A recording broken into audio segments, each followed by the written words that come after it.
I'm a 23-year-old male and this is my first apartment.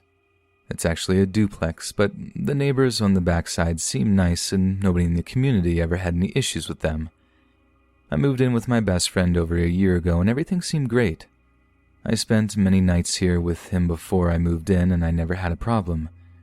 The neighbors seem nice and the neighborhood as a whole isn't too bad. We have your standard crackheads that stroll up and down the road, but nothing too bad.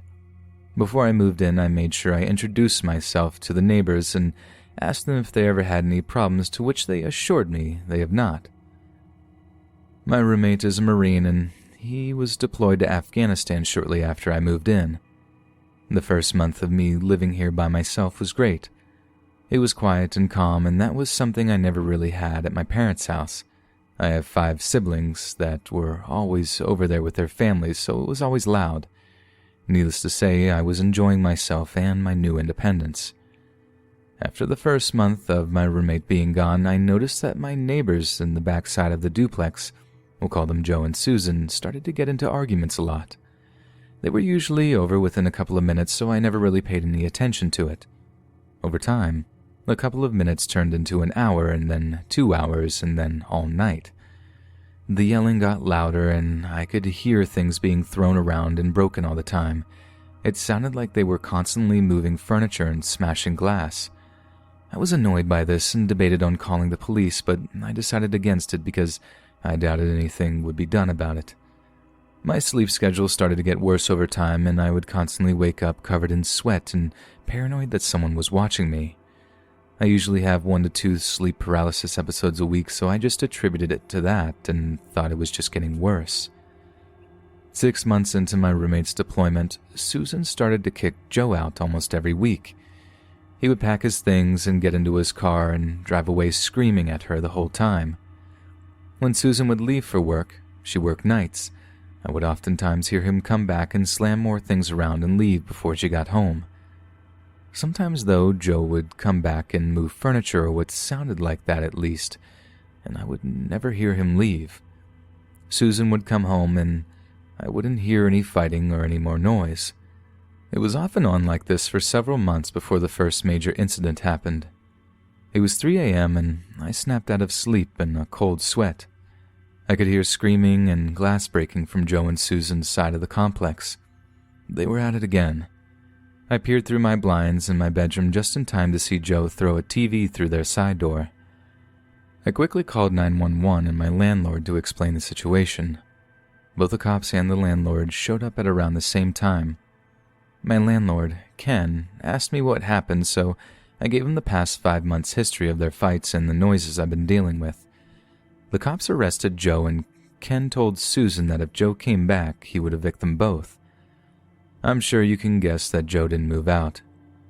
He bonded out the next day and immediately came back and pounded on my front door. I opened it to see what he wanted, and when I opened the door, I could see that he had a large kitchen knife in his hand. I anticipated this, and he wasn't expecting me to be pointing my AR-15 directly at his heart. I said, "Joe, did you need something?" "Did you put me in jail?" "No, the police put you in jail. All I did was call them. You better watch yourself, kid. You have to sleep sometime." At this point, I closed the door and called my landlord, Ken. I explained to him what happened, and he showed up with the police 5 minutes later. I never heard Joe start his car and leave, but when the police searched his side of the house, they couldn't find him. They stationed an officer outside of the duplex for a week, but he never showed back up. Everything was quiet for the next few months, with the exception of the constant noise of what I thought was furniture moving around. I didn't see him or hear him arguing, and I thought my life was going back to normal. The only thing wrong now was me constantly waking up covered in sweat and my sleep paralysis. Let me explain what it's like to those of you who have never had sleep paralysis. You wake up and you cannot move a muscle. Your mind is awake, but your body isn't. It's common to hallucinate crazy things almost as if you're dreaming, so when I would wake up every night unable to move, covered in sweat, and seeing the same dark figure standing at the foot of my bed, I just assumed it was my sleep paralysis and that it wasn't real. I assumed that until the day my roommate got back. It was around 2 a.m. when my roommate heard the same furniture moving noises I described to him. Having just gotten back from an active combat zone, he wasn't taking any chances. He grabbed his service weapon and sidearm and proceeded to clear the house. Every room was cleared except for my room. My bedroom door doesn't have a lock on it, so he opened the door and turned on the light, and that's when the gunshot woke me up. When I came to my senses, my roommate was standing over Joe screaming at him to stay on the ground, and he was telling me to call the police. I didn't understand the full gravity of the situation until after Joe was placed in an ambulance and the police sat me and my roommate down to figure out what happened. Apparently, my roommate was sitting on the couch in the living room when he heard movement coming from the ceiling. Assuming it was an animal, he didn't really pay attention to it. That was until we heard something hit the ground in one of the back rooms. After he opened my bedroom door, he saw Joe standing over my bed with a knife, the same knife he pulled on me earlier in the year. My roommate didn't hesitate and placed a shot in Joe's right shoulder. I was not aware that there was a crawl space to the attic in my closet. When the police crawled up there, my blood ran ice cold. I could hear it. What I thought was moving furniture was actually Joe in the attic crawling to my side of the complex.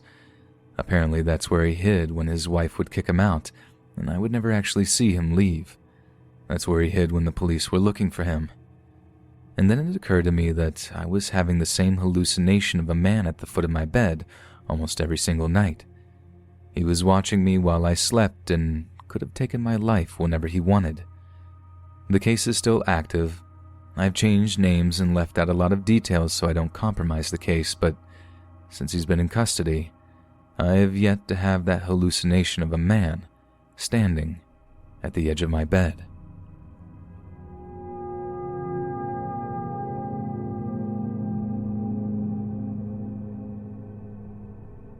I am a male, a single child, and at the time this happened I was 9 or 10 years old. I was a tall but out-of-shape kid, not overweight though.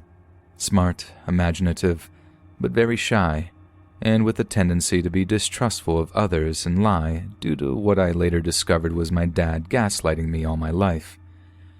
This happened when me and my parents were traveling in Spain. We had visited family, I'm half Spanish, in Barcelona, a week earlier and were now in a city called Tarragona, staying at an amusement park and resort called Port Aventura. At the end of our second to last night there, we stayed in the park until nightfall. The park was closing later as they were having a light show at the lake by the Mediterranean area. The park was themed around different exotic areas of the world. We weren't going to stay to see it. We were all too tired. Before leaving, my mom needed to go to the information center to confirm if all the items we had purchased during our day had been shipped to our room, as we were checking out the next morning.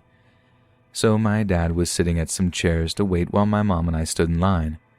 I needed to go to the bathroom and figured that since there was no rush at the moment, I'd ask and go now, and my mom said yes. I asked if I could go alone as I felt embarrassed to take my dad along, and my relationship with him had begun to deteriorate by then. She thought for a second and said yes, but make sure to be careful. Not that she was worried I'd get lost. I had a copy of the map.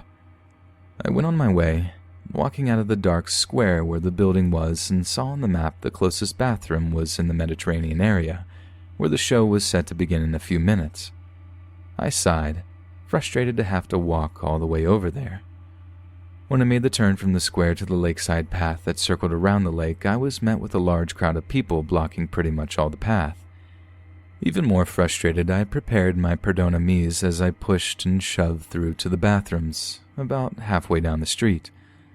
Once inside, not much seemed off at first. Lots of little kids with their parents, a group of men in what looks to be their late 20s messing around near the hand dryer, and a man at the last urinal in his 30s, if I had to guess, staring at me. Or at least it looked like he was for a second. Looking at him instantly made me uncomfortable. He looked out of place, wearing a gray hoodie with the hood up, old worn-out jeans, and what looked to be leather military-looking boots. He also seemed to be alone and alert. Body was very still, head slightly to the side but not moving, eyes darting around the room, occasionally staring someone down.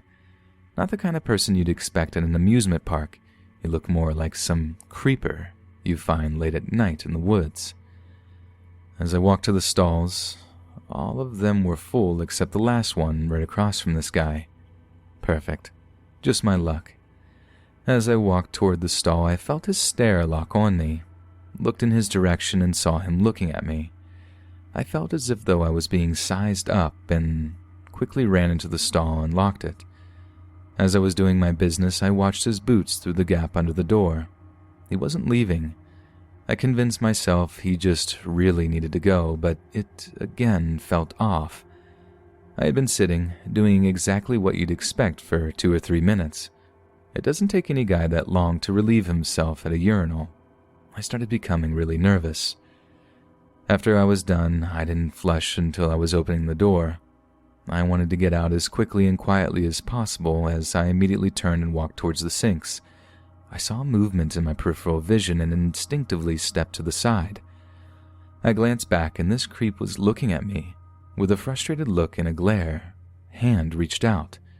He tried to grab me. My entire body felt cold as I turned and walked as fast as possible out of the bathrooms, not even bothering to wash my hands. Outside, the crowd had grown larger as music started to build up and an announcer spoke.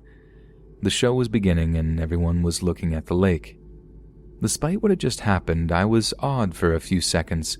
Enormous fountains had projections on the mist they created, showing a giant head speaking. I broke out of my trance when I felt the urge to look behind me, and to the shock of absolutely nobody but myself, the creeper was walking out of the bathroom, cold stare locked on me. He was fiddling with his back pocket, taking something out, and I was absolutely determined not to find out what it was.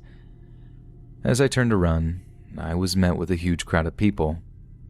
There was no way I was going to be able to run through the mass, and the music and narration covered any attempts to try and get their attention. The guy was getting way too close. Adrenaline overpowered my shyness, and I just pushed the people in front of me apart and darted into the crowd. I pushed through as fast as I could, desperately looking for a path with less people back to the empty street, back to the plaza. Every time I glanced back, he was right behind me, following through the same openings I made. After what felt like an eternity of pushing and shoving to get away from this man, I finally saw the end of the crowd and burst out into a full sprint as soon as I was out. I could hear stomping behind me as I ran. Considering I was out of shape, asthmatic, and recovering from anemia, needless to say, he was gaining on me rapidly. The more I ran, the dizzier I felt. The turn back to the square in front of me spinning, the maintenance gate at the end of the alleyway appearing to open as I heard the man behind me shouting in a language I did not know. No, it was opening. I saw another man, similarly dressed, was coming out of the dark maintenance gate running at me. I felt a spark through my body, and time seemed to slow down. With a movement I can only describe as a near sliding drift, I made the sharpest turn of my life right next to a wall into the square as I heard shouting behind me and a hand hit my coat, barely missing a grab on my hood. I was crying desperately. I ran right into the info center and just about tackled my mom's leg. "What are you doing? You almost knocked me over," she said with a stern voice. She saw I was crying and immediately lightened the tone. She asked what was wrong, but I was just huffing and barely breathing, trying to catch my breath. She told me to go talk to my dad, as the lady at the desk was talking to her that moment, and she'd come talk to me as soon as she was done. I sat next to my dad and told him everything, but he completely brushed it off, saying I'd just imagined it and to stop lying and overreacting at nothing. I just sat and sobbed in silence as he went back to reading some book he'd bought. On the tram back to the hotel, I tried telling my mom what had happened, but my dad cut me off and said I was overreacting at my imagination, that I must have just been spooked and imagined someone chasing me. My mom believed me. Again, gaslighted and conditioned all our lives, and the subject was completely dropped. My relationship with my father and our family dynamic has improved, but everything I bring up it gets brushed off as me just being an imaginative lying little kid, and I was never in danger. I don't care what they think. I remember it too vividly to ever forget. Even today, whenever I'm in a crowd, I can't help but search for the most clear path to run through and tend to avoid crowded, loud places whenever possible. It just goes to show you, when it comes to abductions, crowds can be just as dangerous as deserted dark areas. The distracted sea of people and loud noises can mask many terrible things.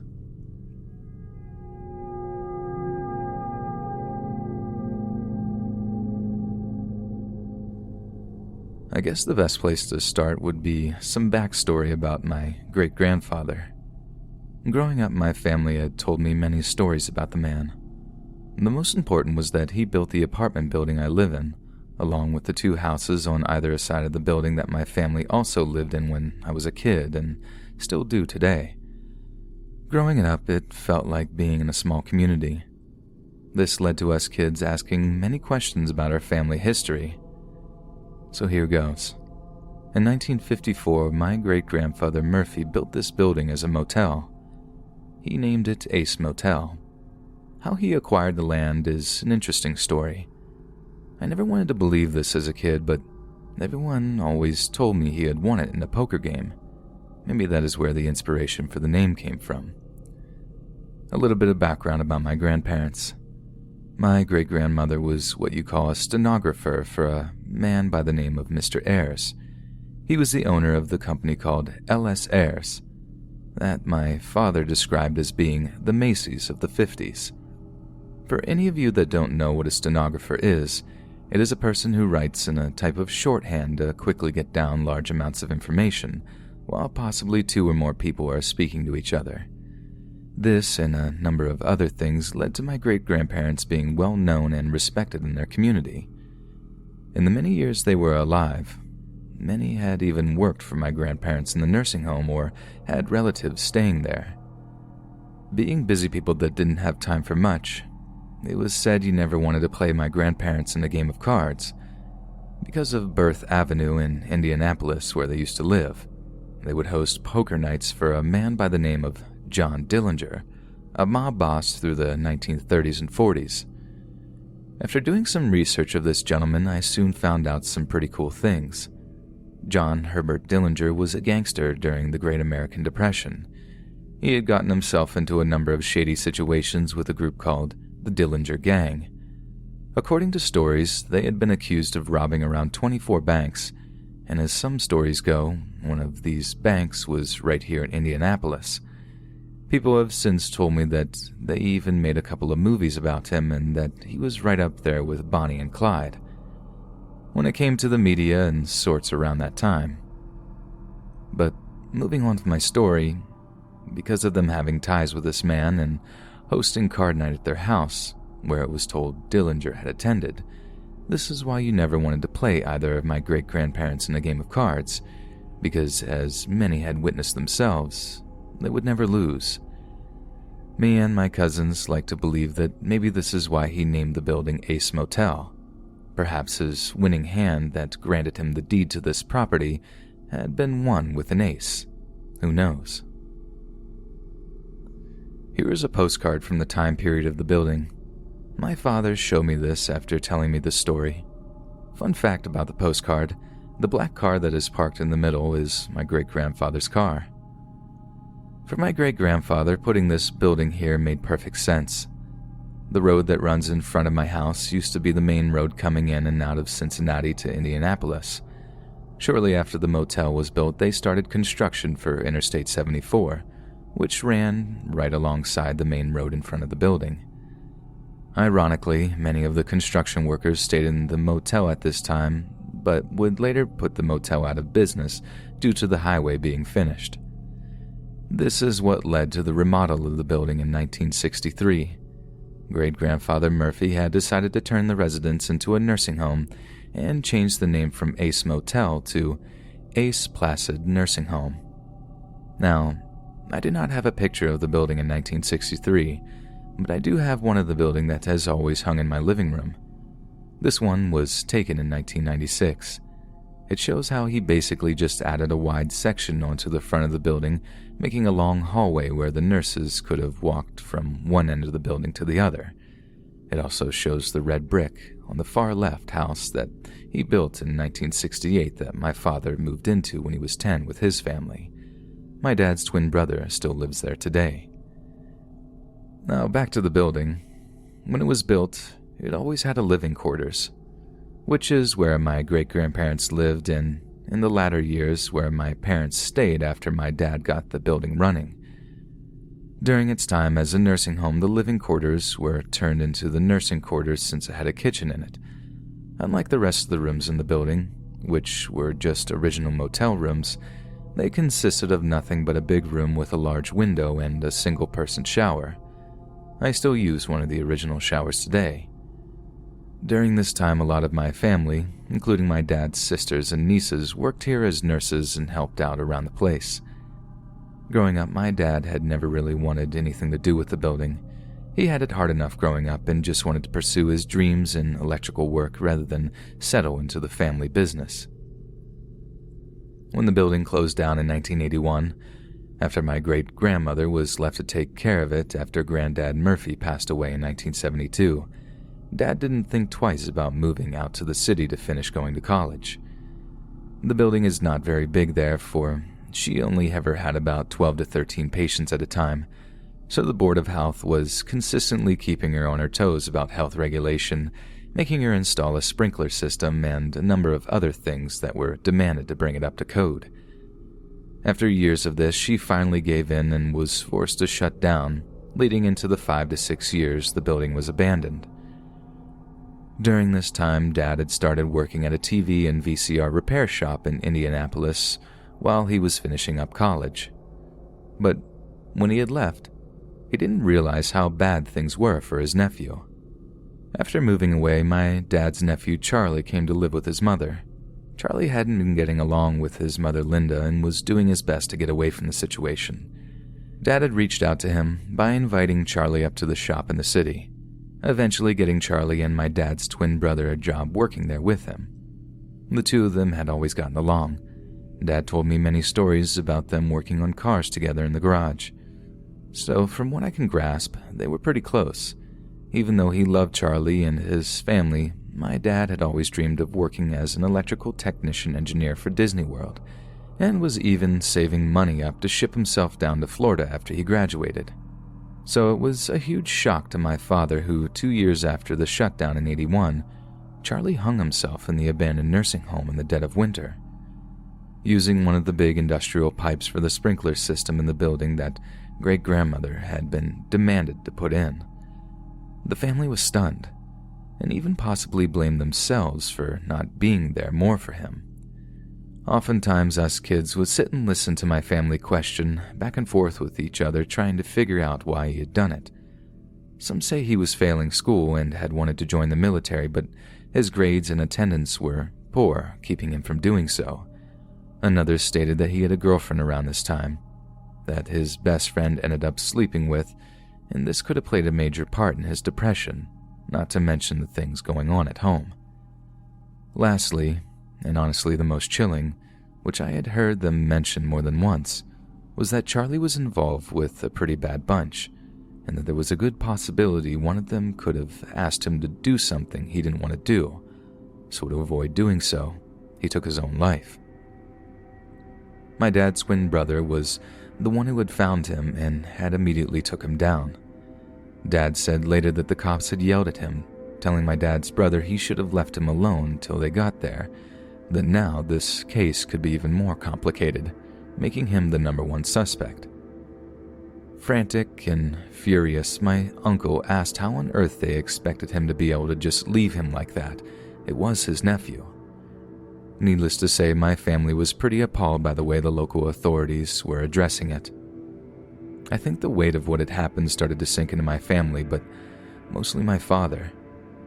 He started to feel as though maybe he needed to care as much as our granddad had, which is what led to my dad's choice to take the money he was saving up to go to Florida and bought his first tank of fuel for the building in the winter of '86. My great-grandmother passed away in '87. almost exactly a year after Dad finally started to make some progress on the building. This, however, gave him comfort knowing she got to see him get the water and heat running before she passed away. She was able to have peace in knowing that the family was not going to be left with a huge debt and a burden to take care of. The expression, labor of love, was never more a truer saying for my family. It's also interesting to add many of my family members recall seeing Charlie in different parts of the building and around the property for the years following his death. But I could spend all day typing out those stories. I'm just going to leave that for another time. But Charlie's death was only the beginning for the twisted and unusual things that happened here. Perhaps a bad omen. Moving forward to about 1989, my dad had helped my friends and people of the community with turning the newly heated building that was still pretty much in shambles into a livable, rentable apartment. Some gave him money to stay and others paid their way with labor by helping him with the hundreds of things that needed to be done to this place. There were holes in the ceiling, no carpet or any type of flooring at all in large partitions of the building. The only places that were even remotely livable at the time were the rooms that had been originally motel rooms to the building, to which Dad fixed up nice enough for himself and a few people to stay in. Dad tells me stories about how they would take anything that worked as far as appliances, just so that they could try and fix them and have working appliances for the apartments. Taking old used sections of carpet and laying them down to at least have some type of carpet on the floor. So, to see how this building looks today, it's so crazy to think how horrible the start was for him. Around this time, my father had rented to a man named Bob, who was close friends with another gentleman named Randy, but everyone called him Rudy. They rented the very end apartment on the right-hand side of the building if you are looking at the picture, and stayed there for quite some time until this unusual fall day in '89. For this next part of the story, I'm going to start with one of my aunt's perspectives of this event, since it was what she returned home to that night after work. Heading home from work, my aunt was driving down the road that ran right in front of the apartment building. As she got close to the home, she started to see the red and blue lights from cop cars and ambulances ahead. Starting to panic, my aunt raced into the parking lot trying to get past all the cop cars to the driveway of the house on the left, desperately worried about her newborn twin girls inside.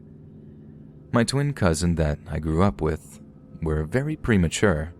Due to my aunt being almost 40 when she got pregnant, the newborn twins had been hooked up to machines at home after they returned from the hospital.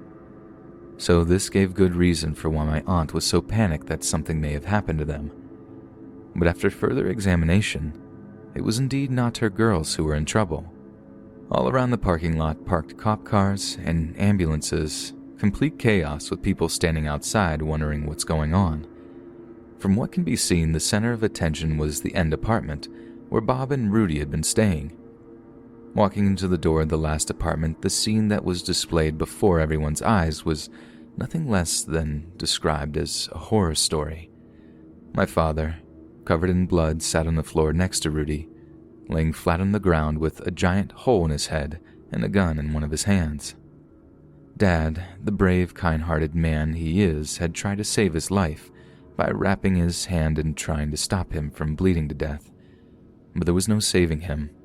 There were pieces of his skull and brain all over the wall behind them, and the blood had poured out all over the carpet. Dad told me it was one of the most horrible things he had ever seen, but he had learned his lesson from when Charlie had hung himself. Made sure not to touch the gun that lay in Rudy's hands, making it obvious what had happened.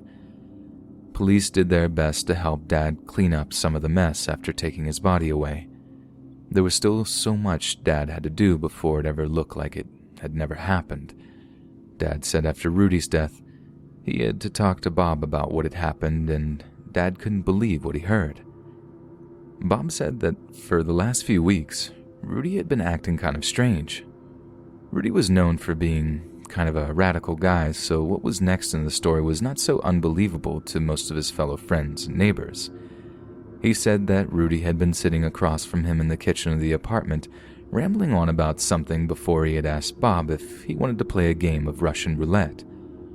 Rudy had done this party trick before, Most always thought it was just him being cool or trying to act cool, so they just kind of went along with it when the trigger would click and nothing would happen. They had always assumed that the chambers were really just empty. It was just like Rudy to just want to rattle with the thought of life and death in his head. Bob said, "He did what he always did, spun the gun, and of course it landed on him." He held the gun up to his head, and what happened next, Bob said he will never forget. He pulled the trigger. The loaded sound of the gun rang out as Bob watched his best friend's head fly back and put him on the floor. Dad said Bob was depressed for weeks. Out of sympathy, he understood, as it became hard for him to pay my father rent as the months went on. So fast forward a little bit to about 1990, when my father met my lovely mother and had been living in the original living quarters for a while, as Dad was still working on dividing the large middle portion of the building into separate apartments. So where my parents' bedroom was positioned was connected to a larger section of the building where there was access to other motel rooms some of my dad's friends had been sleeping in. One night, as my parents are passed out in their bed after a little fun together, my mother was snuggled up next to my exhausted father, who had been working tirelessly at the repair shop that day and later fixing stuff up at the building when he returned home. As my mother lay there in the darkness of their small bedroom fast asleep, she starts to feel something reach up and touch her leg from the side of the bed. Frozen for a moment, my mother begins to panic, instantly knowing that this hand she was feeling is not her husband's. Freaking out, she stands up, flying out of bed, and slams the bedroom door shut before proceeding to flip the bedroom light on. Screaming with panic in her voice, she shouts for my father to wake up. Too scared to look under the bed for herself to see what had touched her. My father jolted awake by the sudden commotion going on in their bedroom.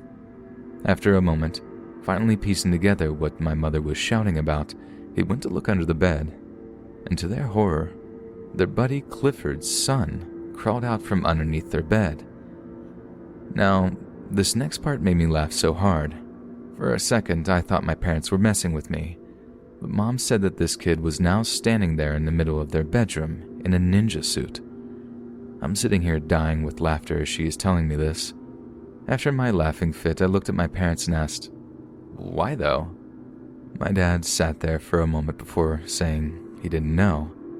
He was only like maybe 15, and him and someone else were really into ninja stuff. My mother continues with the story a little, going on to say how she remembers walking next door to my uncle's house looking for Clifford, when she found him tired-eyed and half-dressed, and she began to tell him that his son was under her bed. He didn't believe her at first, but after coming back to see his son dressed in all black from head to toe, there was no denying he had been trying to test some of those ninja skills this evening. Talking for a moment, I told my mother when I originally tried to recall this story, one of the first things that came to mind was, I wonder how. Cutting me off, she finished my sentence for me. How long he had been waiting under the bed before we noticed him. Laughing once again, I said, "Yeah." She looked around the room nervously for a second, taking a hit from her cigarette. She said, "I thought about that too." Even though my parents laugh now when they think back to this, my mother said she will never forget how horrified she had been when she noticed someone had been hiding under her bed, inches from her while she slept. This next event is the last one I have before I have to get my own personal experience I've had while living here, and it's one that my sister had told me. This one is not necessarily haunted, but kind of strange to think about, since it's the kind of thing that you would not be able to do today without possibly getting your whole family killed. So she told me that while we lived in the middle apartment before Dad moved, it used to be one big one we live in today. There was a night she can recall that she will never forget. I had just been born not too long before this happened, and my crib sat in Mom and Dad's room across from my sister's, which, if you were to walk to each other from each room and meet in the middle, to your left would be a wide opening from the hall that led into the rest of the apartment. From there you could see the front door, along with a portion of the kitchen and the entire living room. Late one night, my sister woke up to a voice coming from the front of the apartment. "Hello," someone said as my sister's heart jumped out of her chest. Creeping out of her door and down the hall to the opening to peek out and look over at the front door, only to see a strange man standing in front of the desk my father had sitting just inside the door as he opened it. He did this since from the outside, the middle apartment still kind of looked like a main entrance. Staring out, heart pounding, my sister watched as the man reached for the bell ring phone that sat on top of the desk. She thought he must have gotten stranded on the highway and saw the neon sign out front that says Ace Apartments and decided to see if there was anyone here to ask for help. Still watching, my sister stepped back further into the darkness as she saw my dad emerge from his bedroom, obviously also hearing this man come in. Calm as can be, he asks the man who he is and if he needs any help and proceeds to put on a pot of coffee for him, and the stranger, obviously uninterested now and seeing that she had nothing to worry about, my sister stepped back into her room and went to sleep. But it is crazy to think about how my dad had felt so comfortable that he just left the doors unlocked and would welcome people in. We still leave our doors unlocked today.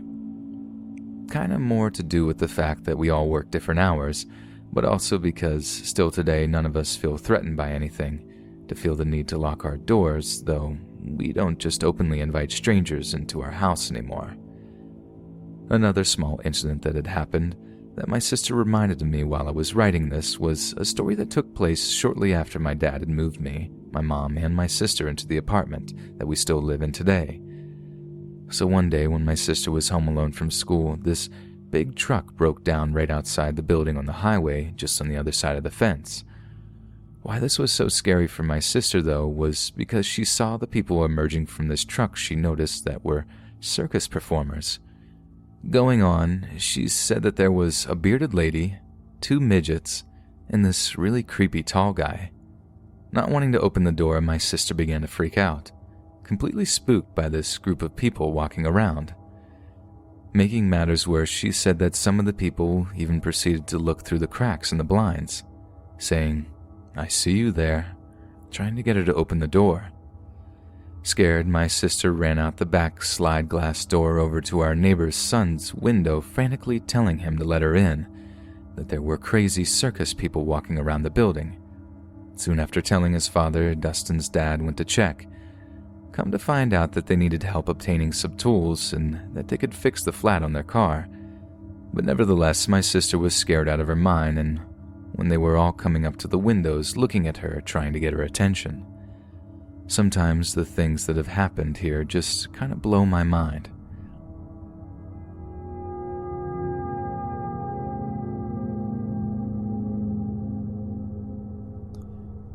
It all started in the summer of 2018. I had just graduated and had gotten exceedingly bored with my life. I thought it would be a good idea to download Kick to kill some time and make friends. Before long, I had discovered the group chat feature. I joined a few groups and all was well until someone messaged one of my groups asking for help. We'll call this person Izzy. I wanted to make sure that they were okay, so I sent them a private message. They asked for my help with their diagnosed borderline personality disorder, and I told them that they should seek a nearby mental health professional before getting wrong advice on the internet, and how that can be dangerous in regards to mental illness, considering there are entire communities dedicated to self-diagnosis and anti-recovery. They proceeded to call me rude and an idiot, along with a couple of more half-baked names in an attempt to guilt me into catering to their wants, and I continued to say no. They then told me they'd find me and jump me, etc., etc. I brought this conversation to the attention of a group administrator, and Izzy was removed from the group. All done, right? No. A couple of days went by and Izzy started messaging me asking all sorts of personal questions. Unbeknownst to him, all of the information I've given him is grotesquely false, all the while feeding me information on who he is. As the days go along, it becomes clear that they have a deluded attraction to me. They began sending me lewd photos of other women and very questionable photos of young girls. I proceeded to block this person, thinking that'd be the end of it. A month or so passes, and I'm just chatting about makeup in one of the group chats when one of the recently joined members starts calling me terrible names, saying they were going to do even worse things to me. Obviously, they were removed, but I received a direct message from them. They were sending photos of me from my Instagram that I hadn't advertised to the girls in chat or anyone else on Kik. I immediately knew it was Izzy from the way they spoke and when I called them out on it and asked how they found my Instagram. They sent me a poorly photoshopped nude of me with my head on some star's body. They threatened to send it to everyone on my Facebook friends list unless I sent them photos of my feet for their pleasure. Joke's on Izzy, my friends list can't be viewed by anyone other than myself. I declined, blocked, and created a new account so perhaps they couldn't contact me again. This effort provided to be fruitless, and they kept finding account after account and sending poorly made photos as well as more very inappropriate photos of other girls and photos from my Instagram. The police couldn't do anything because Izzy is a 19 or 20-something male from Brampton, Ontario in Canada. They aren't in our jurisdiction, and they've not shown up and hurt me, so they're not deemed a real threat, despite the numerous threats to do terrible things to me. By this point, I had several friends threatening Izzy in an attempt to help me and even several retired officers trying to scare him off. I sent him screenshots to his family members and friends lists. Nothing came of that. I called his campus security and told them what was happening, but they couldn't help me. I stopped eating and began pulling out my eyelashes because I was so petrified of this person finding me. They seemed to come after me every single time they felt a certain urge of any kind. They made multitudes of fake photos of me and saved a ton of photos of me from my Instagram to their phone. They even told other people we were in love and he needed to have me or he would end himself, which frankly at that point I almost wish he would because then he couldn't bother me anymore. Finally, my boyfriend and I changed our Instagram usernames so we could potentially lose Izzy on our social media trail, and I told Izzy every bit of information I know about him, including his full name, all of his social media accounts, student ID number, the campus he attends, his sister's names, their places of work, where they attend church, and photos of all of them. I haven't heard anything in a month, and I finally deactivated my Kik account. This horror went on for 9 months. 9 months of Izzy saying he loves me and he wants me, and he wants to do incredibly terrible things to me. 9 months of attempted threats and manipulation. 9 months of threats against myself, my friends, and my boyfriend, who I didn't tell any of this in depth to so he wouldn't get involved and become a target. I finally concluded that Izzy may have erotomania and maybe sociopathy in addition to his BPD. I no longer go anywhere unarmed. I don't even walk 25 feet to the trash can without my knife. If a car makes more than one turn in the same direction as me, I start to panic.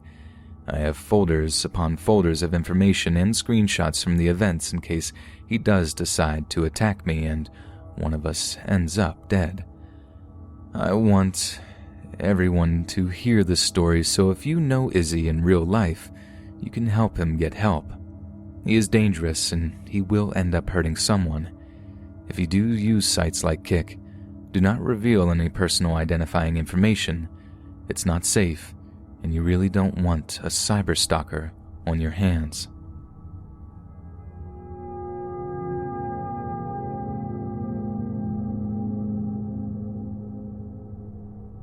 My grandma lived on a huge farm when I was a little kid, and I love going to stay with her as I love animals and a farm as any little kid's dreamland. She owned a lot of land, and my brother and I were allowed to go anywhere we wanted as long as we stayed on the property and came back before dark. One day, we decided to follow a creek all the way to its end, which resulted in us crossing the fence and leaving my grandma's property. We soon came across an old rundown cabin, and for some reason we decided to go inside. Young curiosity, I guess. As we stepped inside, it was as if we walked into a totally different cabin. From the outside, it was very old and almost falling apart, but on the inside, it was as if a family lived here. There were dishes on the table as if they had just had dinner, and it actually smelled like spaghetti. The beds were all made up perfectly. The furniture was outdated but still in good condition. The floor and the wallpaper in good condition. No dust or cobwebs, no dirt or damp smell. It was warm. It was as if the family left in a hurry and left all of their belongings behind, and definitely not that long ago. We ran all the way back to my grandma's house, excited to tell her about our new discovery. After some good scolding after leaving the property and a game of 20 questions, my grandma wanted to see this place for herself because her closest neighbor wasn't even near the area we were describing to her. We all three set off to find the cabin. We followed the creek as we had done before, past the fence, went all the way out to where the cabin was, except this time, there was no cabin. It was gone. We looked for an hour trying to find it and couldn't. My grandma finally decided it was time to go back. She was pretty mad at us for leaving the property, but she never discredited our claims of seeing this cabin. I look back on it and lots of weird things happen on the farm. I just never realized it until I was older. The supernatural is also very drawn to my grandma and brother. They both have many paranormal experiences that I have personally seen. They just weren't happening to me.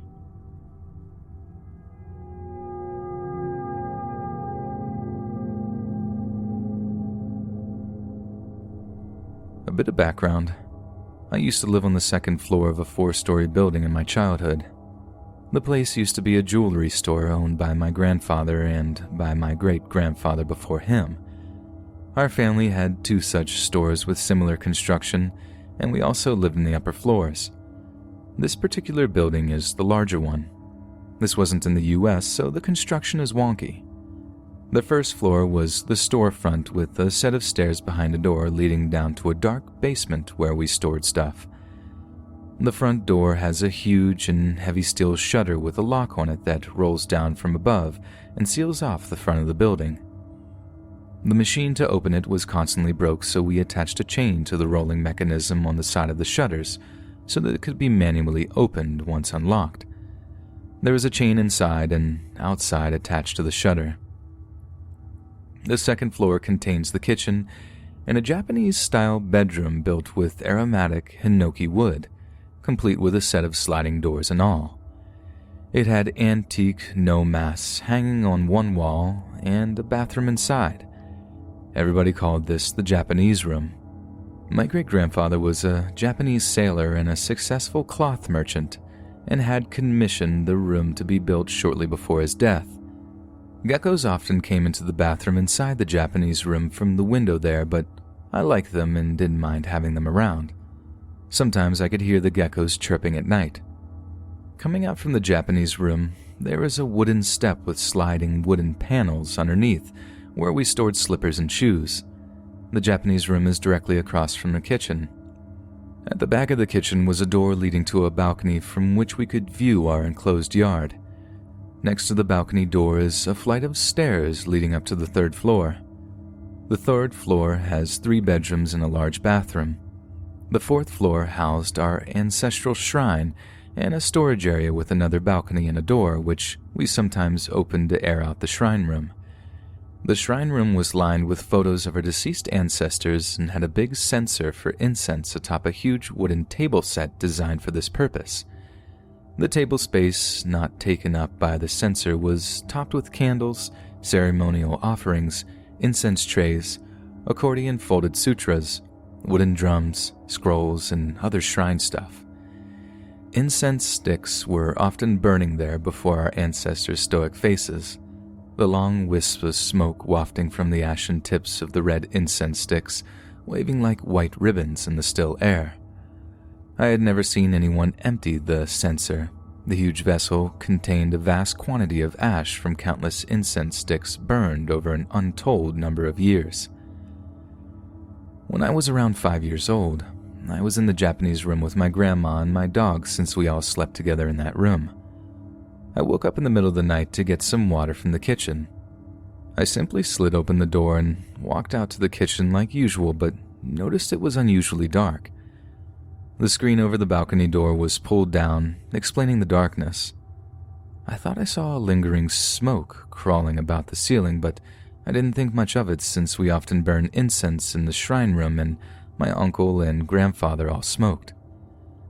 I figured maybe someone used the balcony for a smoke break or the shrine room's smoke came down or something. Not a very healthy environment for me since I was prematurely born and was constantly having nosebleeds and coughs from all of the smoke, but I didn't know that it was so bad until years later.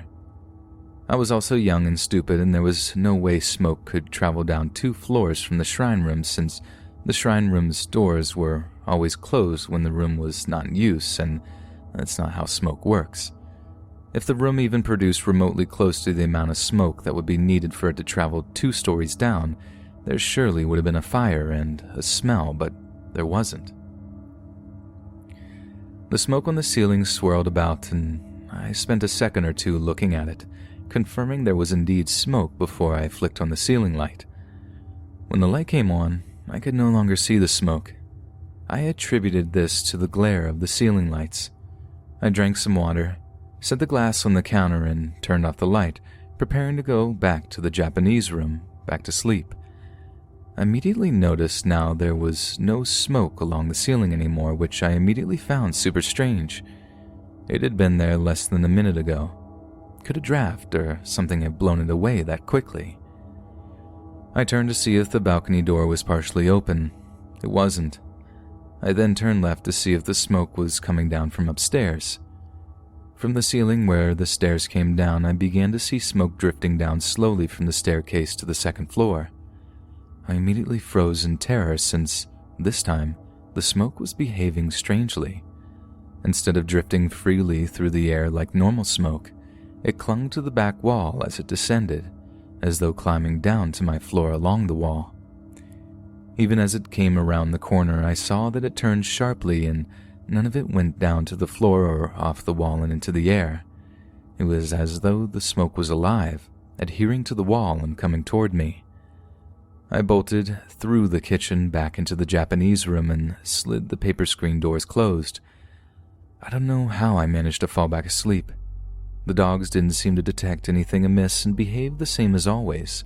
No barks, strange stares, perked ears, nothing. I moved to the US not long afterward. During my time away from the old jewelry store, my grandfather died and everyone got split up. A portrait of my grandfather is now on the wall of the shrine room. My father now lives in the old jewelry store, and the wares all got moved over to the smaller one, now owned and operated by an uncle. The 1st floor is now a tea room where my father's friends would gather and chat, sparsely furnished with a few bookshelves.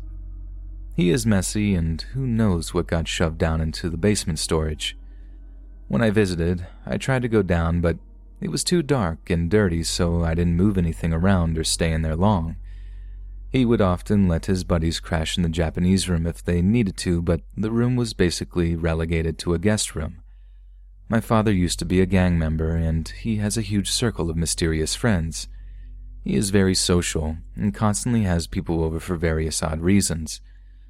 One of my cousins, let's call her Jenny, moved into the 3rd floor in my absence several years after I relocated to the US.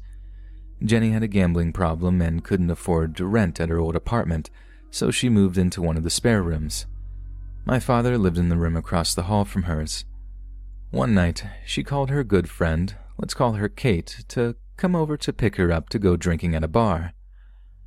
I think this was in the 2000s when people had those primitive black and white cell phones. Kate offered to drive. Jenny thought it would take Kate about 15 minutes to arrive, so she continued doing her makeup and reading her magazines and listening to her girly pop music. At the time, my father wasn't home, and all the other rooms in the house aside from his and Jenny's were unoccupied. It was around 8 p.m. About 10 minutes later, Jenny heard the steel shutter over the front door being rolled up. She assumed it was my father returning home, so she didn't think much of it and continued doing her makeup and messing with her clothes.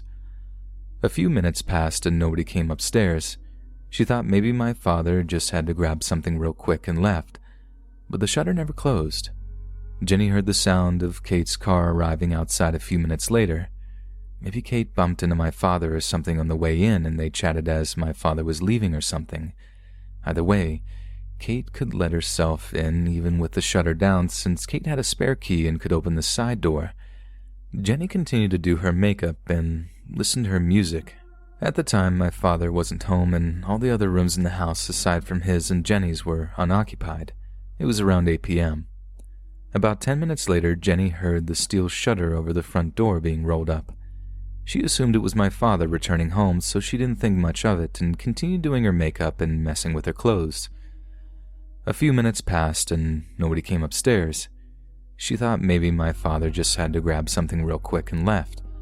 But the shutter never closed. Jenny heard the sound of Kate's car arriving outside a few minutes later. Maybe Kate bumped into my father or something on the way in and they chatted as my father was leaving or something. Either way, Kate could let herself in even with the shutter down since Kate had a spare key and could open the side door. Jenny trusted her like family, and they had been good friends since elementary school. Jenny continued to do her makeup and listen to her music, preoccupied with what she was doing. By the time she was done, easily 10 minutes had elapsed since she first heard Kate's car. She didn't hear Kate coming up and turned down her music a little trying to hear outside. After 10 minutes went by before Kate's footsteps were heard coming up to the 3rd floor, and she came upstairs to Jenny's room. "Sorry," Kate said. "Did you wait long?" "Yeah," Jenny replied. "I heard your car. How come it took you so long to get upstairs? Fight with your boyfriend again or something?" "No, I wasn't on the phone. I left it in the car. I was planning on just coming up to get you, and then we could just get to the bar since I really want a drink. I'm glad I had one before I got here, though." Kate laughed. "What do you mean?" Jenny asked. "Did you drive drunk or something?" Jenny didn't like Kate driving after drinking a lot, and cabs were inexpensive to hail in their area. "No," Kate responded, smiling. "I had a drink with the nice lady in the Japanese room." Jenny was confused. "Lady?" "Yeah, the one living in the Japanese room downstairs. When I walked up to get you, she was in the room and called me over to introduce herself and talk to me. I mentioned we were going to the bar. The lady had a bottle of sake on the bedside table with some fancy cups, and we drank some together." Kate knew of my father's tendency to always have all sorts of people over, so she didn't think much of seeing the new face. "She takes good care of that room, too. It looks so beautiful now, like new." Jenny instantly turned pale. "Nobody is living in the Japanese room, Kate. The house is empty except for this room and the one across the hall." Upon hearing this, Kate became frightened and the two girls began to shiver. Hesitantly, the two went downstairs and approached the Japanese room. The paper screens were closed. When they slid open one door, the room was dark and there was nobody inside. There was no sign of any lady in the room and no bottle of sake anywhere. There was no bedside table. There never was one in that room. Even the cups were gone. The room was the same aged room it had always been, not the beautiful scene Kate had recalled in her description to Jenny. They went down to the 1st floor and it was just as dark as the Japanese room. The steel shutter was down. Nobody had opened it.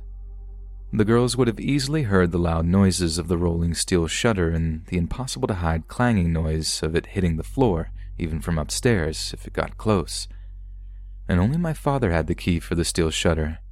Kate only has the side door key. "Kate, wasn't the shutter up when you came in?" Jenny asked. "I used the side door," Kate said, trailing off. "The shutter was closed." "Before you got here, I heard the shutter open.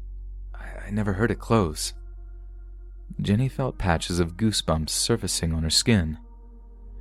White with fear, the two girls went outside and jumped into Kate's car. They called my father on his cell phone and he told them he had been out of town and wouldn't be back for another day. Even drinking at the bar couldn't ease their minds and get them to stop thinking about what had just happened. Jenny refused to return to the house that night and moved out shortly after. Kate died in a car accident a few months later, so Jenny is the only person who can recall this story. It is very memorable because Kate died on her own birthday. It's quite ill-fated, dying on the day of your birth, leaving this world in a split second when you were also brought into it through hours of hard work that very day on part of your mother, who labored through sweat and tears to birth you and who mourns through sweat and tears when you exit the world. Jenny told me the story when she came to visit me in the US, and I believed her. Although I have visited the Japanese room a couple of times over the years and even slept there as I once did years ago, I have always found it to be a comforting place with a nostalgic feeling to it. I haven't seen anything odd since my smoke encounter, but the place does give off an otherworldly vibe, especially at night when I'm the only person there. Cousin Jenny still refuses to go back into that building even though my father still lives there. I told Jenny about something this reminded me of, about the story of Hades and Persephone and how the ancient Greeks thought that eating or drinking anything from one's captor would doom a person to return to that captor. She said nothing and just looked scared. I wondered if the lady in the Japanese room was a spirit that tricked Kate into drinking the sake. As you know, if you know this old myth, Hades convinced Persephone to eat pomegranate seeds while they were in the underworld, and she was forced to return there because she had eaten there. Could entering the Japanese room, beguiled by the prospect of a chat and a drink, and actually drinking the sake, have bound Kate to something supernatural? Was that room, for a brief moment, another realm when Kate ventured in to enjoy a drink with our mysterious guest? Was my family hiding some of that room's history from me? Was there something dark that nobody has told me about? Did the building have some sort of history or secret? Kate's deadly accident shortly after this event seems like too much of a coincidence to be natural, certainly. During many a sleepless night I have thought about this eerie tale and my own experience in that building, contemplated the nature of the Japanese room without coming up with any rational explanation.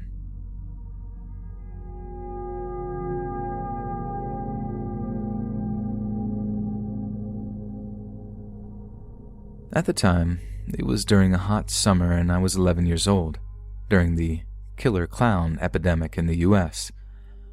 One night I had woken at 1 a.m. and wanting to play on my new Google Chromebook laptop, I sneaked into our family room, which goes past our front door. Note, if you enter from our front door, to the right is a hallway narrowed by a bunch of unpacked boxes and furniture, and you enter an even tinier hallway. To the left is where my dad sleeps, and if you go right, there's the towel closet, the bathroom, and me and my brother's room. I passed the front door to get to my laptop and thought I saw what looked like a man in the center of my neighborhood's cul-de-sac, standing as though like a soldier would, with a gun in what seemed to be his left hand, a long rifle. The barrel was pointed up like how soldiers stand. Thanks to the fluorescent orange lighting, I couldn't really see what he looked like, but it was obviously a male. He had a tall, strong build, and I could tell he was a male from how big his feet looked from so far away. Terrified 11-year-old me ran to grab my laptop as quietly as possible. On the way back, curiosity took the better of me. I walked up to the front door and peeked out through the windows, and the guy looked like he was crouched behind a garbage can, and he looked like he was staring straight at me. I held back a scream as I ran into my room and shut the door. Shutting my curtains and hyperventilating, I turned on the lights, terrified to go to sleep. A few hours go by without disturbance, and I put my laptop under my bed and closed my eyes. I didn't turn off the lights, and I was still terrified of what I had seen, though I know for the next moment could be explained away by June bugs. I'm still not sure. For the next few minutes while I tried to sleep, something started tapping on my window, lightly at first and paced out. Then it got more rapid and louder. I curled up under my blanket, and for minutes I listened to that tapping. Tap, tap. The next morning, I talked to my mom about it, and she said that she had been talking to the other neighbors and said that someone had purchased the patch of forest across from our house and seemed to be hunting in it. Now remember, my neighborhood was filled with kids. Every house had kids in it. My mother and my neighbors had a whole discussion about how he shouldn't have been hunting in a resident-filled area, especially with kids in it. I still get scared thinking about it, and even telling it now gives me a shiver up my spine. What would have happened if I hadn't seen him? Would he have tried to shoot me? Would he have tried to break into my home?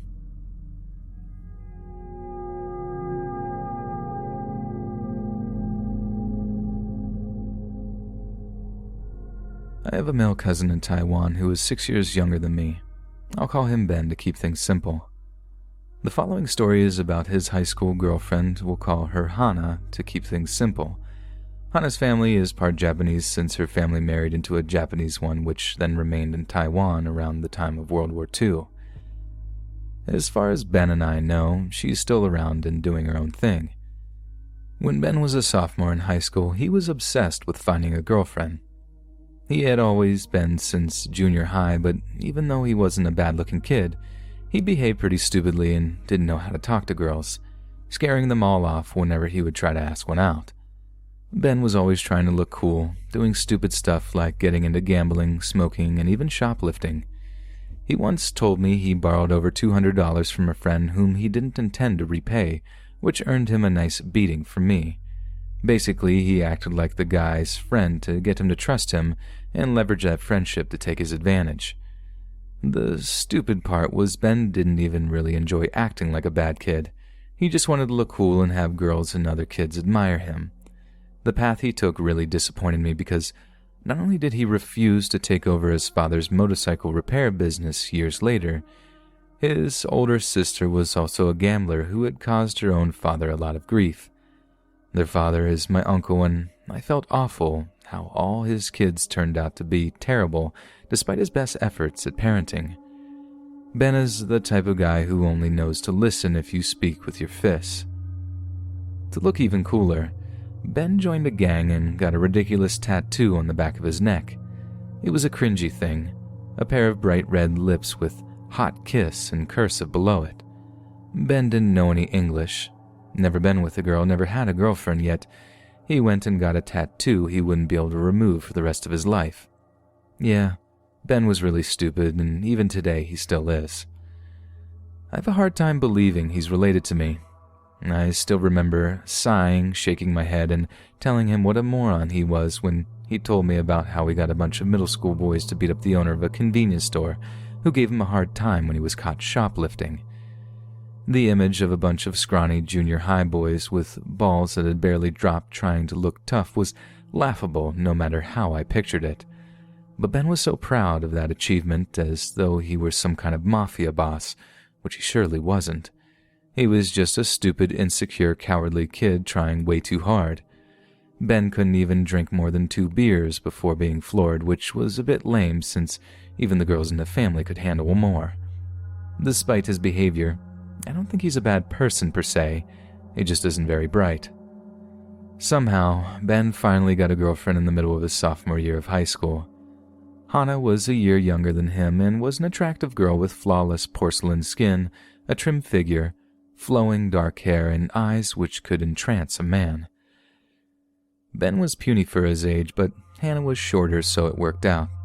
She wasn't particularly busty, but she wasn't washboard flat either. I saw pictures of her, some naughty and indecent, when Ben showed them to me on his phone. I told him he must have gotten lucky. A lot of boys liked Hana and had pursued a relationship with her, but ultimately backed off, either breaking up with her or not getting together in the first place. Ben's cringeworthy stubbornness earned him a date which he astoundingly didn't screw up. 2 became an item shortly after that. They got together less than 2 weeks after that date, which I thought was rather hasty.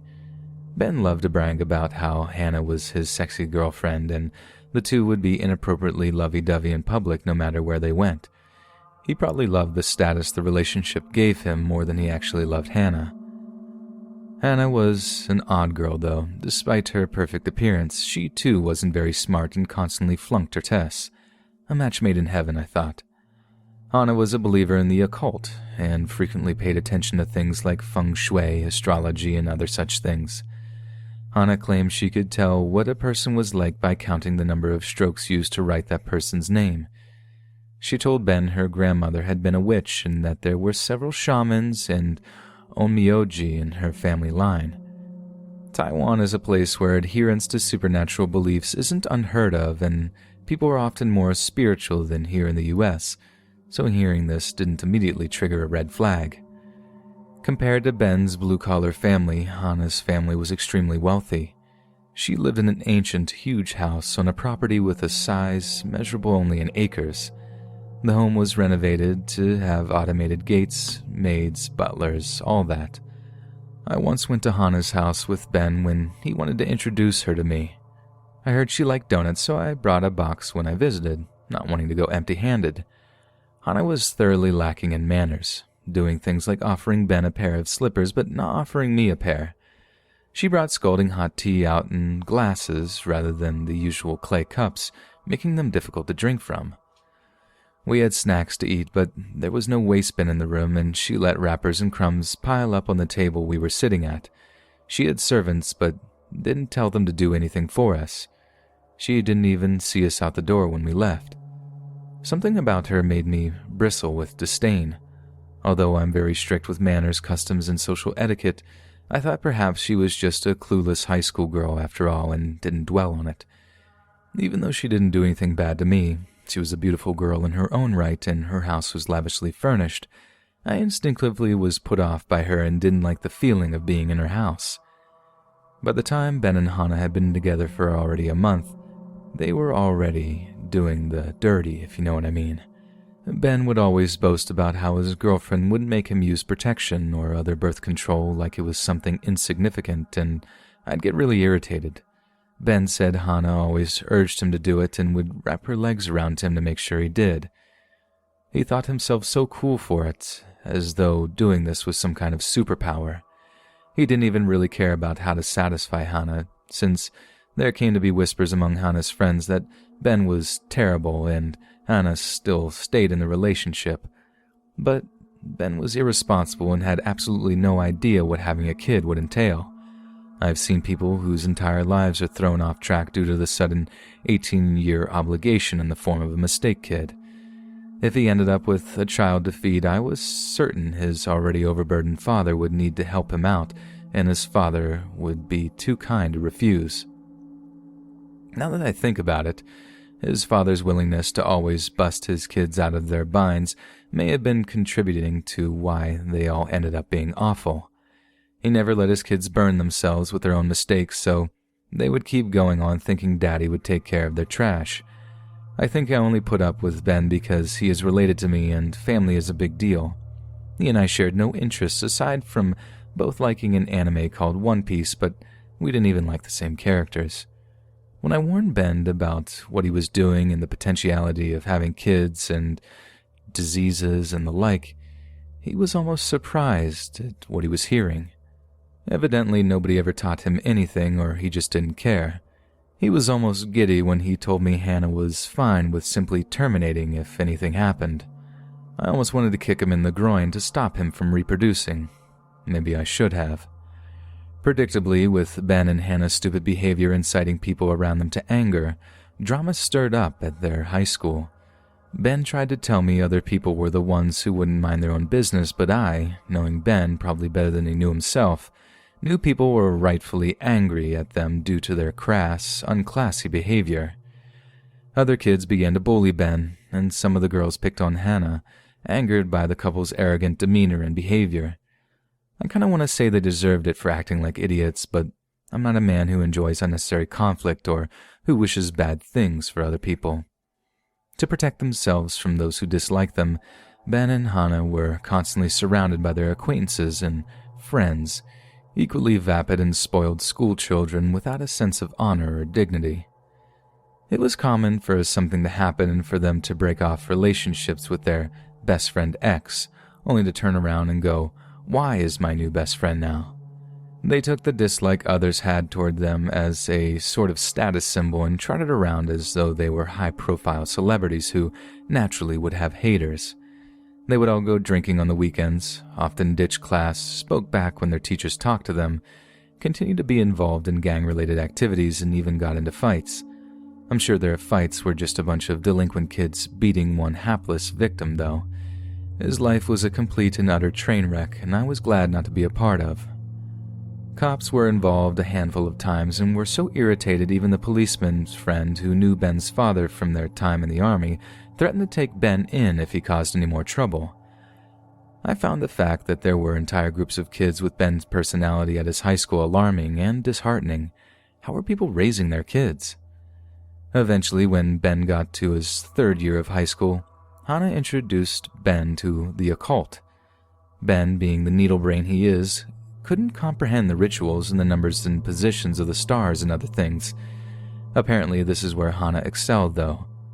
Hannah was terrible at schoolwork, but could memorize even the most difficult incantations, remember what every little line in a person's palm meant, and remember the positions of the planets on any given day without needing to look it up. Hannah performed an Omyoyodo hot water divination early each morning to get an idea of what sort of decisions she should make that day, a literal morning ritual. She went to the north, east, south, and west parts of her garden in that order to gather fresh bamboo leaves at 5:30 every morning, even if she was hungover, sick, or tired. A special pot containing rainwater was heated over a fire fueled by dried bamboo leaves. The steam billowing around her, issuing from droplets of hot water sprinkled on her white-robed body with a new bundle of bamboo leaves each morning, was said to grant visions. It seemed her family's legacy was not ending with her. One thing Ben did somewhat understand, however, was when Hannah told him their family kept Kuikia, or ghost children. These are essentially spirits of miscarried or aborted children bound to a master who could then command them to do various things, ranging from stealing to vandalism. These ghost children, according to legend, would follow their master's commands and could be passed down from generation to generation, and were often used for their master's benefit. These spirits' power would increase with age and through the use of various rituals to the point where stories have been told about them being used to torment or hurt people. Ben thought this explained Hannah's family's vast wealth and land. Hannah wanted to introduce Ben to her ghost children, but Ben refused, saddening Hannah. Even dim-witted Ben could recognize when he stumbled into something he was not prepared for. Although he openly said he didn't believe in the occult and would often say the same to Hannah, he must have felt at least a twinge of fear deep within himself and began seeing Hannah in a different light. Hannah showed him how she used a needle to extract blood from her tongue every week, which would be gathered in a cup and then placed into a small shrine in her room to be used to nourish the ghost children, keeping them strong and bound to her will. She would give them other offerings too, such as raw meat and toys, and performed strange rituals to communicate with them in her dreams. According to my grandmother, who grew up in a farming village in central Taiwan and has some knowledge of the occult herself, a Kuikia can be created in various different ways. One method is from the master to cut off the head of the fetus to extract oil from it, in which the fetus's bones would be soaked, preserved, and stored. Another way was to preserve the entire fetus with a special liquid embalming technique and to store it in a container inside the master's home. Yet another method involved carving a replacement body from bone and soaking it in corpse oil extracted from the fetus. Various ingredients were used for preservation, and different methods created Kuikia of different strengths or those with different powers and temperaments. The gender of the fetus also mattered. Girls were more vicious and suitable for attacking others, but were harder for the master to control, while boys were more obedient but less cunning, requiring assigned tasks to be explained by the master in great detail if they were to be properly completed. All the methods my grandmother mentioned involved storing the fetus in some way, but what technique did Hannah's family use, and where did they store the ones allegedly in the house? Ben had been to her place many times and had explored most of the sprawling estate, but hadn't turned up anything horrible like a dead fetus. My grandmother wanted to know why Ben and I suddenly asked her about this, but we simply said we saw it in a horror movie and were curious. My grandmother has many scary stories from her youth, and even though she didn't dare practice magic herself, her early life had been steeped in shamanic tradition, and many of her fellow villagers had been practitioners. Shamans and their families would sometimes use supernatural influences to topple rival households and secure economic success. Their methods range from using simple good luck charms to using curses, supernatural diseases, and bound spirits such as ghost children. Over time, supernatural warfare was seen as a detriment to the stability and cohesiveness of communities, and the practice of laying curses and such became frowned upon. I searched online and was able to further confirm what my grandmother said. Storage of the fetus is necessary in order to bind a ghost child to the master. Although I didn't really believe this stuff myself, I found it fascinating such an ancient practice could have survived in the modern day. Hannah's family must have handed down this tradition since time immemorial. I figured there was a shared belief in ghost children across many Asian cultures, so the practice must have began somewhere and then spread out as information traveled to various regions. Actually, now that I think back on it, was it more like convergent evolution, developing in various unrelated cultures independently simply because using ghost children actually worked? Ben and Hannah's relationship began to deteriorate. It was Ben's fault because he had a wandering eye, but he would pin things on Hannah by telling people how Hannah could no longer sleep with him after every termination, how her chest wasn't big enough, how things were just too off for her, and more cruel things like that which no respectable man would ever say to a woman. Ben neglected Hannah, especially during her time of the month, since he said that was gross and thought that she was useless during that time. He complained about everything about her, saying that her hair was unsightly or too long, and how it felt scratchy and unpleasant if she trimmed and shaved it too short. Hannah made no move to break off the relationship. Instead, she kept loyally putting up with Ben, and I couldn't figure out how she was doing it. The relationship with her made Ben have a big head, even though he pretty much just got lucky when he landed on Hannah.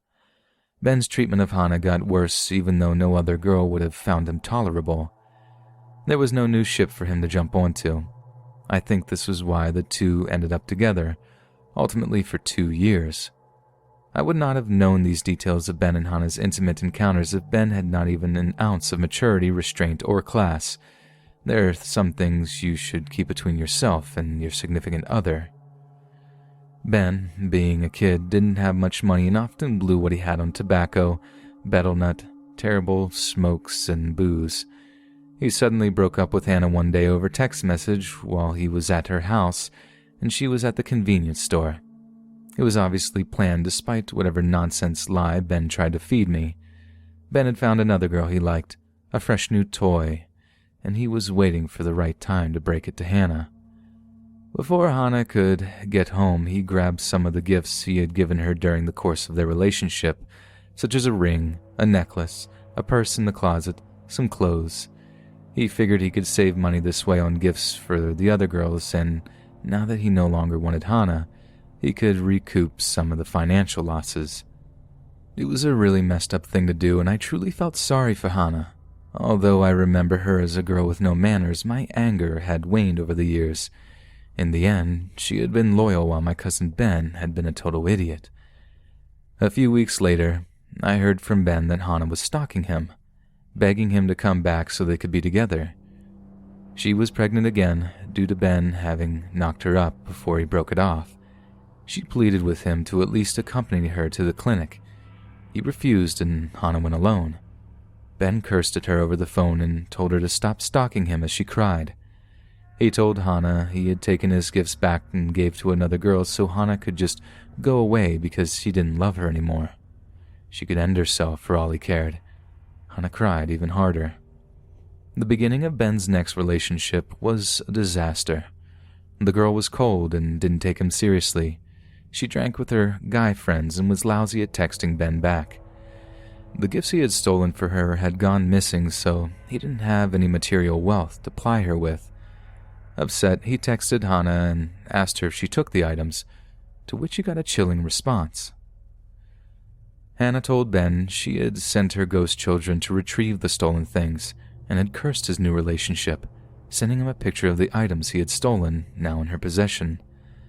Ben found it hard to believe that Hannah could have snuck into his home since his room was on the second story of his father's motorcycle shop, and his father and dogs were always on the first floor. There was no way to his room except past his father's desk and up the staircase. When it wasn't the hours of 9 a.m. to 7 p.m., the front of the store would be locked up with a heavy steel shutter. Furthermore, Ben's father had video cameras set up around the store perimeter and in the store itself. Ben reviewed all of the footage between the day he talked to Hannah on the phone to the day he noticed the items for the new girl missing, finding nothing in the tapes. Nobody had gone up to his room or gotten past his father's desk where the dogs were.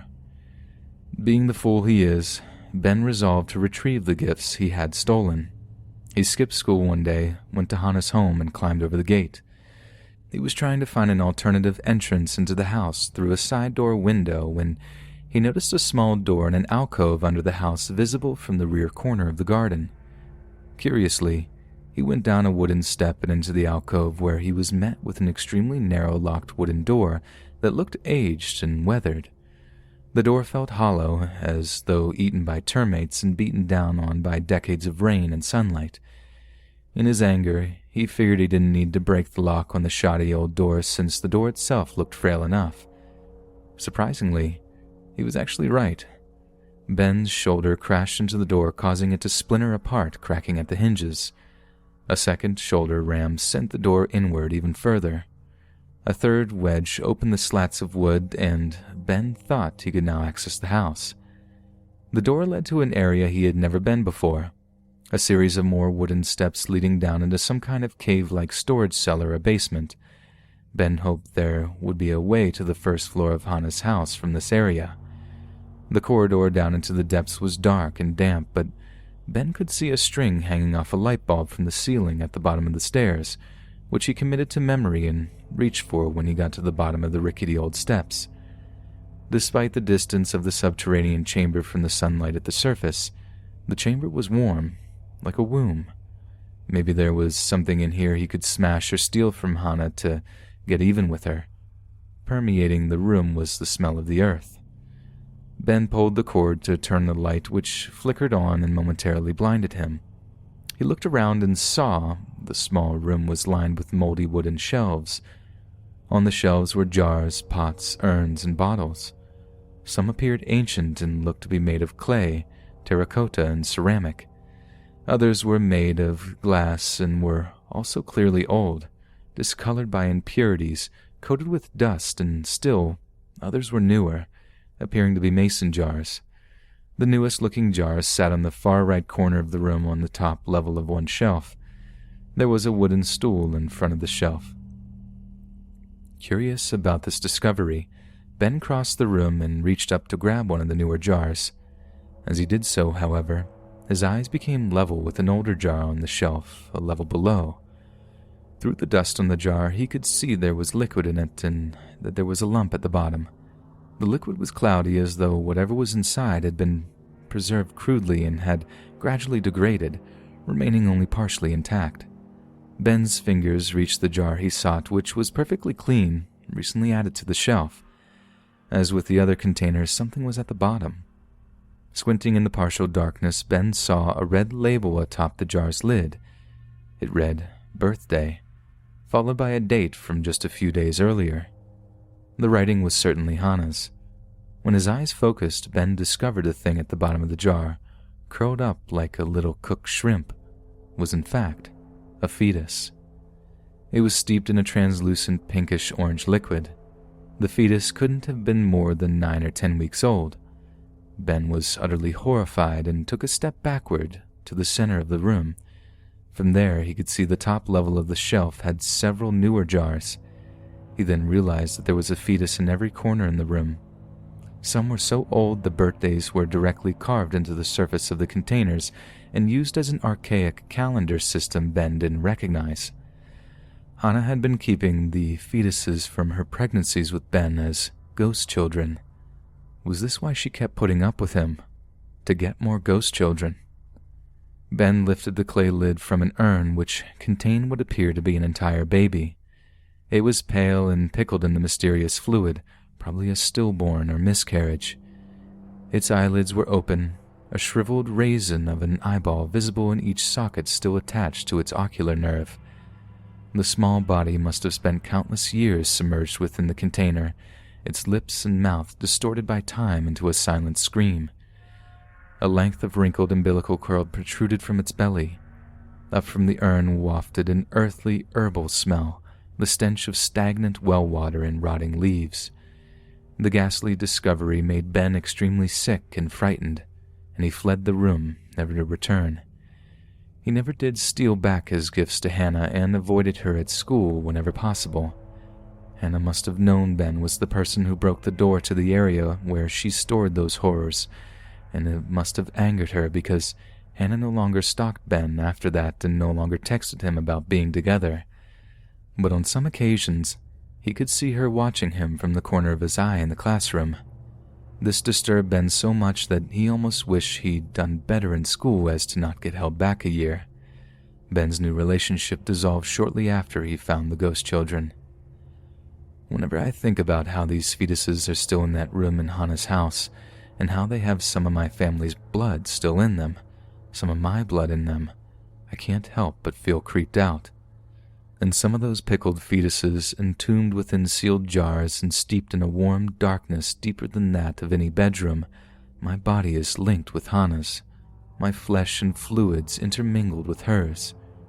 Who knows what Hannah can do, and who knows what other relics she has, and who knows what her family members can do. We never did get to meet them. Imagine it happened to you. Whether or not you believe in the power of the occult, it's hard not to feel anxious and uncomfortable about this.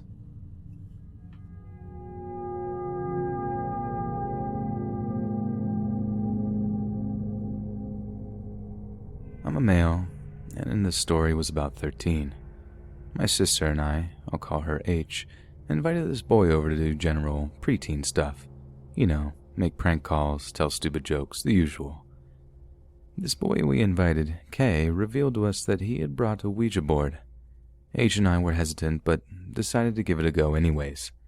We set up the game, turned out all the lights, and even lit a small circle of candles around us. After asking a few questions with no response, we decided to put it away. For the rest of the night, we all were uneasy, but didn't think much of it. We all chalked it up to being a little uneasy from playing the game. Later that night, while I was trying to go to bed, I heard growling near the door. I just pulled my blanket over my head and went to sleep. Move on to the next day, my dad caught wind of last night's game, thanks to Kay. Dad actually said that he would take us to a local place known to be a tree where slaves would end their lives. Later, when darkness came, we actually went. We got out of the car and set up the game. Now, I can't remember what name it gave us, so we'll just say Connor. Connor said he was a slave, as expected, and said he had hung himself. We were getting a little freaked out, and H was begging us to stop, so we said goodbye. It didn't let us go, so we swiftly packed up the board and retreated to the car. The next day was interesting. Things were constantly moving places, and a plate got shattered from falling off the counter. We got some lighter fluid and burned that board that night. Thankfully, everything has seemed to go back to normal since then.